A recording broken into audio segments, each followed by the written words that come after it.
Pada video sebelumnya kita udah bahas tentang apa itu Bitcoin. Hari ini kita bakal bahas tentang uang. Yaps, uang.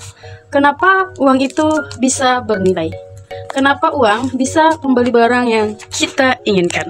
Tapi sebelumnya kita perlu tahu dulu guys perjalanan uang dari zaman dulu, zaman kuno hingga ke sekarang, ke uang digital. Karena dari perjalanan uang itu kita bisa tahu kenapa uang bisa bernilai. Yuk kita bahas tentang sejarah uang dari zaman barter hingga ke sekarang uang digital. Siap belajar santai bareng aku? Let's go! Sebelum lanjut, yang belum subscribe silahkan klik tombol subscribe dulu agar aku lebih semangat konten guys. Dan juga bunyikan lonceng notifikasinya agar kalian tidak ketinggalan video terbaru dari aku. Karena channel ini akan membahas seputar uang dan cryptocurrency. Pada zaman dulu manusia belum kenal uang guys. Mereka menggunakan sistem barter untuk tukar barang. Umpamanya aku punya ayam dan kamu punya beras, kita tukaran nih. Tapi lama-kelamaan sistem ini tuh agak ribet. Masalahnya yang pertama harus cocok. Umpamanya kemauan kita itu kan harus cocok. Jadi kalau umpamanya aku nggak mau beras kamu gimana? Kan gitu, sulit kan guys. Yang kedua, susah mengukur nilainya guys. Umpamanya satu ekor ayam itu berapa telur gitu kan. Umpamanya satu ekor ayam itu berapa meter kain tenun. Begitu guys. Dan yang ketiga, gampang rusak. Sayur dan buah itu cepat busuk. Nah, maka disitulah masalahnya guys. Jadi manusia mulai nyari alat tukar yang lebih praktis. Lalu muncullah uang-uang primitif seperti garam. Karena garam itu dianggap langka ya guys ya, dan juga penting banget buat makanan, buat masakan kan guys. Di Indonesia dulu juga ada uang kepeng dari Cina, kerang kauri, dan juga kain tenun. Nah, uang-uang primitif tersebut bernilai ya guys ya, karena dianggap berharga. Tapi ya itu masalahnya guys. Kadang kalau kita bawa banyak, kadang berat kan guys. Kadang juga gampang rusak. Ya itu tadi juga masalahnya. Kadang susah dibagi. Lalu sekitar 600 tahun sebelum Masehi, bangsa Lydia kuno dulu atau Turki sekarang mulailah guys membuat uang logam. Kenapa logam? Karena logam itu dianggap gak gampang rusak, bernilai kan guys di mata masyarakat waktu itu. Jadi dibuatlah uang logam, uang yang terbuat dari logam yang punya nilai ya kan guys. Tapi guys, pemerintah itu mulai membuat uang dari logam yang punya ciri khasnya, dicetak oleh pemerintah dan punya capnya guys, stempel khas gitu, ciri khasnya gitu ya kan guys. Dari sinilah guys namanya uang resmi. Nah, inilah yang dinamakan uang resmi. Lalu bangsa-bangsa lain mulai pada ikut-ikutan nih guys buat uang resmi khas negara mereka ya guys ya. Ini sama seperti Yunani, contohnya seperti Yunani, Romawi, India, Cina. Nah, mereka mulai menciptakan uang resmi mereka yang terbuat dari logam gitu ya guys ya.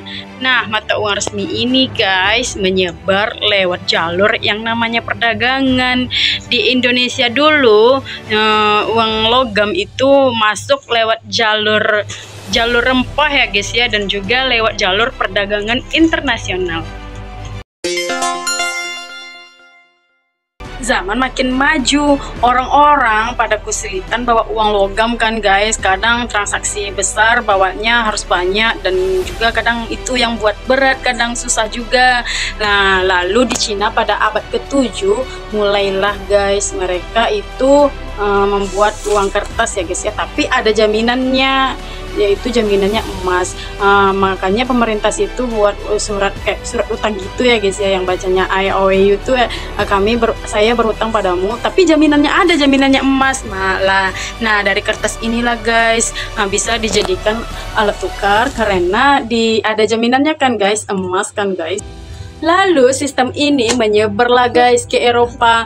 Bank-bank mulai muncul. Orang-orang bisa menitipkan emas mereka dan mereka akan mendapatkan surat jaminan atau yang ada bacanya IOU tadi ya guys ya. Nah, kertas inilah yang akan dijadikan sama masyarakat situ untuk dijadikan alat tukar karena dianggap sama aja guys, kayak ada emasnya gitu. Nah, jadi gitu ceritanya guys. Lalu kita masuk ke era modern. Banyak negara yang menggunakan sistem standar emas tadi ya guys ya untuk dijadikan alat tukar mereka.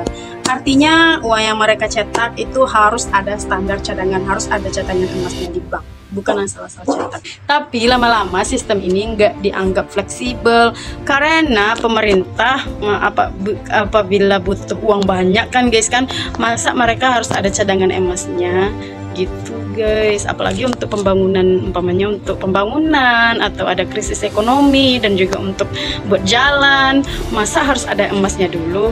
Nah, dari sinilah guys mulailah ya guys ya, mulailah dunia itu atau banyak negara pindah ke sistem yang namanya sistem fiat money. Akhirnya dunia pindah ke sistem yang namanya fiat money.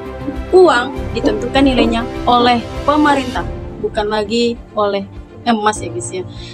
Asal ada kepercayaan masyarakat, maka uang bisa tetap dipakai. Lanjut ke zaman kita sekarang. Kita itu makin jarang kan guys kan pegang uang tunai. Kita lebih sering menggunakan uang digital ya, atau kebanyakan atau saya juga termasuk ya guys ya.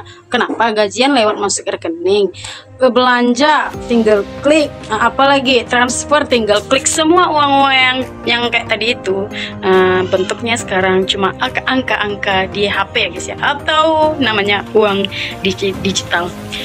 Ini adalah era uang digital. Ada e-wallet, mobile banking, mobile banking, dan juga cryptocurrency ya guys ya, seperti Ethereum dan Bitcoin. Tapi uang kripto ini beda guys. Uang kripto ini tidak diatur oleh pemerintah dan bank. Teknologinya menggunakan teknologi yang namanya blockchain. Jadi itu yang bikin beda ya guys ya. Dan makin banyak orang yang percaya bahwa kripto ini adalah masa depan dari sistem keuangan. Nah, itu tadi perjalanan panjang uang dari sistem barter ke sistem era sekarang uang digital. Kalau kita telah lebih jauh cerita tadi ya guys ya, sebenarnya yang berharga itu bukan uang kertasnya guys, tetapi backingannya tadi, yaitu emas. Nah, jadi begitu ya guys ya ceritanya dari perjalanan uang tadi, bahwa yang membuat uang itu bernilai adalah emasnya. Tapi karena sistem udah berubah, karena maksudnya sistem karena susah tadi ya guys cetak emas, maka mereka pindah ke sistem kepercayaan masyarakat aja. Jadi pemerintah guys yang menentukan nilai uang kita. Kata pemerintah ini sah buat pembayaran, ya kita sah. Makanya banyak orang yang kerja cari duit karena bisa tukar kesenangan ya guys ya, begitu maksudnya. Oke, kalau kamu suka konten kayak gini, jangan lupa like, komen, dan juga share ke teman kalian ya. Dan juga kalian lebih suka pegang uang tunai atau tulis di komentar ya. Jadi sampai jumpa di video selanjutnya.